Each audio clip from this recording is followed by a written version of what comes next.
After several years of astute economic management, something has cracked in Russia. Nationalist-minded factions are making power grabs. The country's privatization and modernization programs are in shambles, and with every fresh shutter out of Europe, the Russian markets take another hit that they really don't need. The problem is that there's no one home in the finance ministry, and the reason is rooted in Russia's geography. Russia's territory is wide open. There are no easily defendable borders within 1,000 miles of the Russian core territories. The only way that Moscow has ever been able to guarantee its own security is to absorb a series of buffer states. However, none of those buffers have meaningful borders either, forcing the Russians to expand until they can anchor themselves in locations far from the Russian homeland. And so Russia stretches forth until it can lodge in the Carpathians, the Caucasus, and the Tian Shan Mountains. Russia's leadership is also remarkably thin.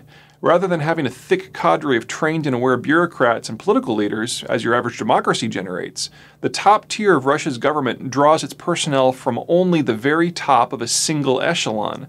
And if something happens to that thin crust of leadership, the country just has to do without. This is what has happened to Russia's economic governance in recent weeks. Until recently, only 3 men managed all aspects of Russia's economy. First, there's Defense Minister Anatoly Serdykov, who is in essence an accountant. He was brought into the government to root out graft and inefficiency, and in that he's done a respectable job. However, Serdykov's loyalties are to the Siloviki strongmen elsewhere in the government, and he has no penchant for broader economic management. Second is Arkady Dvorkovich, who is a classic economist of the liberal school. While Dvorkovich is extraordinarily bright, his pro-Western proclivities are often at odds with the realities of the Russian experience. The last time such policies were applied en masse was the chaos of the early 1990s. As such, Dvorkovich is an advisor, not a minister. The third man is the one who balanced the previous two and actually made policy, Alexei Kudrin. Kudrin served as Russia's finance minister for over a decade, playing a leading role in rebuilding Russia after the post-Soviet collapse until it reached the relative stability it has known in recent years. However, Kudrin is a former finance minister. After a very public falling out with President Dmitry Medvedev last year, Kudrin left the government and has of late been perhaps a bit too friendly with the brewing Russian opposition forces, people who are normally targeted by the Russian intelligence services. With Kudrin out of the picture for at least now, Russia's economic policy making all lies in the hands of Prime Minister Putin himself. But while Putin formally is an economist, he reportedly plagiarized his thesis.